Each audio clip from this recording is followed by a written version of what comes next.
In September of 2025, the world was once again captivated by the name Marilyn Monroe.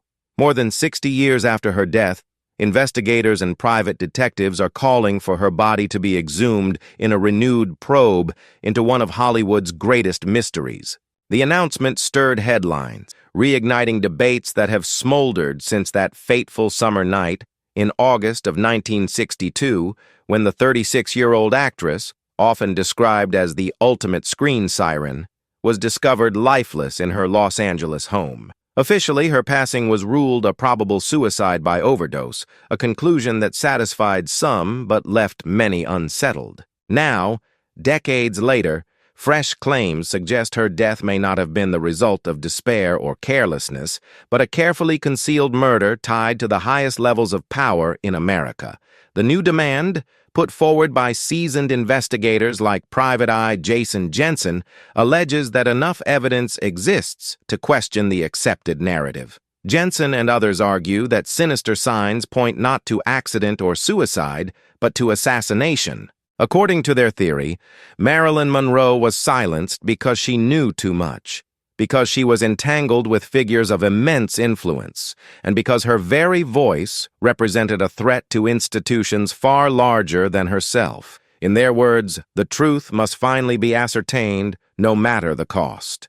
Jensen believes that the thread connecting Monroe's tragic end leads back to Johnny Rosselli, a Chicago mobster with notorious ties to the CIA. Rosselli, charismatic yet ruthless, was involved in secret attempts to assassinate Cuban leader Fidel Castro. According to this line of thought, the CIA allegedly used Rosselli again, but this time to quiet the most famous actress in the world. Monroe, investigators claim, was on the verge of exposing her affair with President John F. Kennedy, a revelation that would have shaken not only the Kennedy family, but the credibility of the U.S. government during the height of the Cold War. The allegation adds fuel to a fire that has burned for decades, that Monroe's relationship with John F. Kennedy, and perhaps even with his brother Robert, was far more consequential than mere gossip pages suggested. The story has always been laced with whispers of scandal. For years, tabloids and insiders have speculated that Monroe and JFK were lovers, that she was pressured into terminating a pregnancy allegedly fathered by the president, and that shortly before her death, she was cast aside. While much of this remains unproven, the speculation refuses to fade, largely because the official account of her death never seemed to fully close the door. Adding weight to the new demands is the voice of Thomas Noguchi, the man who performed Marilyn's autopsy in 1962. Noguchi, now 98 years old and long retired, has recently spoken out in interviews and in collaboration with author Ann Soon Choi. He states that even as a young deputy coroner, he noticed discrepancies in the case. He recalls that Monroe's stomach and intestines contained no traces of pentobarbital, the barbiturate that allegedly ended her life. This was baffling, because the theory of overdose rests on the idea that she consumed large quantities of pills orally. If that had been the case, remnants of the capsules should have been present. Noguchi further claims that key organs and evidence were hastily discarded by head toxicologist Raymond Abernathy, leaving gaps that could never again be examined. For Noguchi, the case was never properly investigated, and now, as time runs out, he feels compelled to say so publicly. Hollywood investigator Paul Huebel echoes the sentiment, though he raises a sobering possibility. After more than 60 years underground, Monroe's remains may be too deteriorated to provide conclusive answers. Still, he insists that exhumation is the only way to set the record straight. Justice and an open society demand transparency, Huebel has said. Murder, no matter how many years ago, must not be permitted to stand. For those who have followed Monroe's life and career, these new developments are not merely sensational. They reopen old wounds, reawaken old fascinations, and force society to once again grapple with the duality of her existence, the dazzling star on screen and the lonely woman off of it. Marilyn Monroe, born Norma Jean Mortensen in Los Angeles in 1926, emerged from a childhood marked by instability.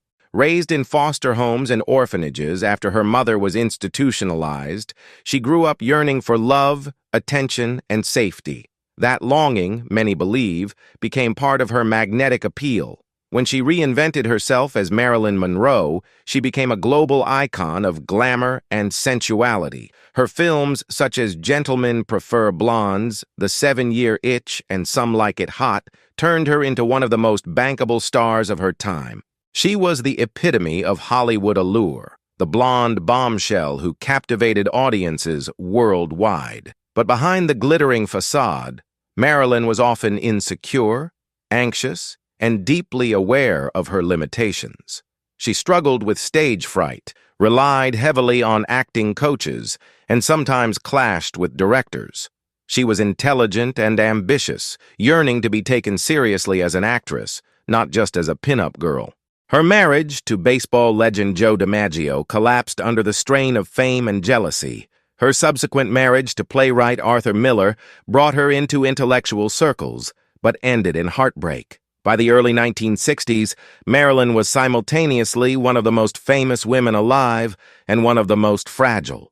When she died in August 1962, the official report concluded that she had succumbed to a probable suicide. Empty pill bottles were found near her bed, and she had a documented history of depression, insomnia, and reliance on medication. Yet almost immediately, questions arose. The police were not notified until hours after her body was discovered. Witnesses gave conflicting statements about when they last saw her alive. Some insisted that her bedroom was staged before the authorities arrived. And then there was the curious detail of her phone lines, reportedly removed or tampered with. Jack Clemens, the first police officer on the scene, said later that he suspected a cover-up. He found it odd that Monroe's housekeeper was washing sheets in the middle of the night and that Monroe's psychiatrist was already present when he arrived. Clemens' doubts fed into a broader narrative that Monroe had not died alone, and perhaps not even in her own room. Over the years, countless books, documentaries, and articles have tried to untangle the threads. Some argue that Monroe was silenced because she planned to hold a press conference revealing details of her relationships with the Kennedys. Others suggest she knew classified information overheard during pillow talk about Cuba or nuclear weapons. More lurid theories claim she was eliminated by the mafia, eager to embarrass the president, or by government agencies trying to protect him.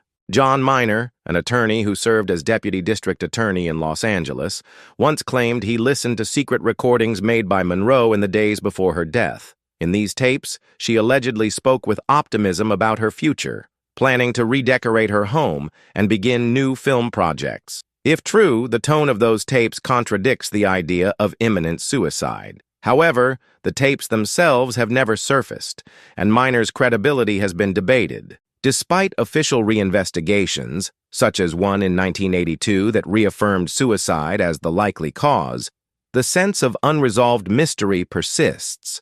Part of this stems from the aura surrounding Monroe herself. She was not merely an actress. She was a cultural phenomenon, the embodiment of the American dream and its darkest contradictions.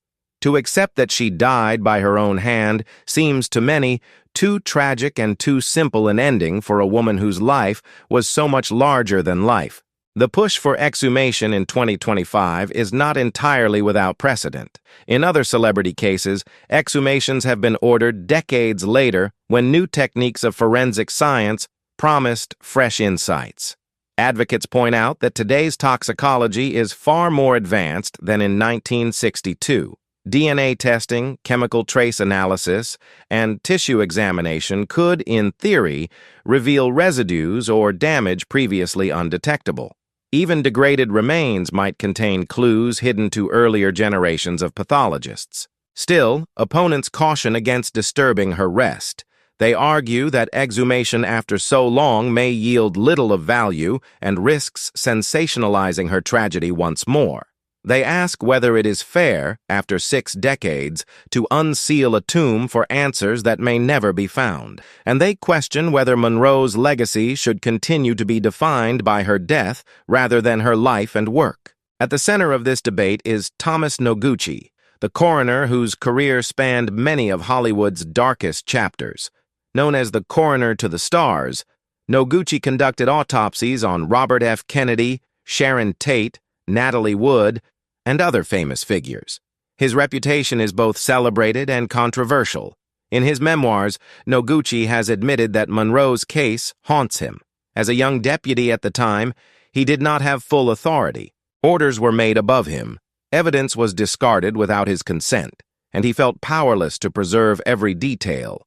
Now, in his late 90s, he says he can no longer remain silent. For him, the missing stomach contents and discarded organs represent not just negligence, but a potential obstruction of truth. Marilyn Monroe's death has thus become more than a personal tragedy. It has become a mirror reflecting American culture itself, its obsession with celebrity, its suspicion of government, its hunger for conspiracy, and its difficulty accepting ambiguity. Her story touches the glamour of Hollywood, the politics of Washington, the shadows of organized crime, and the advances of forensic science.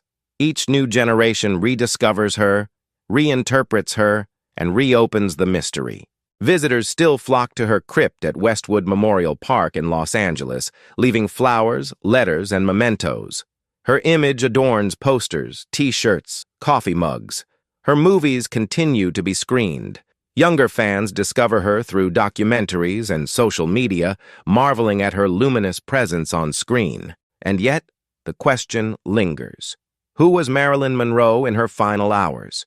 A troubled woman overwhelmed by loneliness and pills, or a victim of forces far larger, silenced because she dared to get too close to power? As the calls for exhumation grow louder, the debate intensifies. Supporters insist that after 63 years the world deserves answers. Detractors warn that disturbing her grave is both disrespectful and futile. The truth may lie somewhere in between, but the very fact that society still demands it shows how profoundly Marilyn Monroe's story continues to resonate. Ultimately, the narrative of Marilyn Monroe is inseparable from the mystery of her death.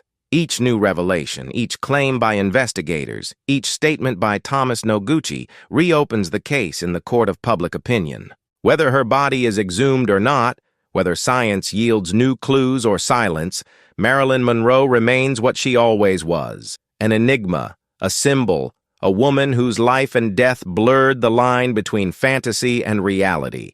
And so, as lawmen and detectives make their demands in 2025, one truth is undeniable. The world is not finished with Marilyn Monroe. Her story continues to be told, her voice continues to echo, and her fate continues to haunt.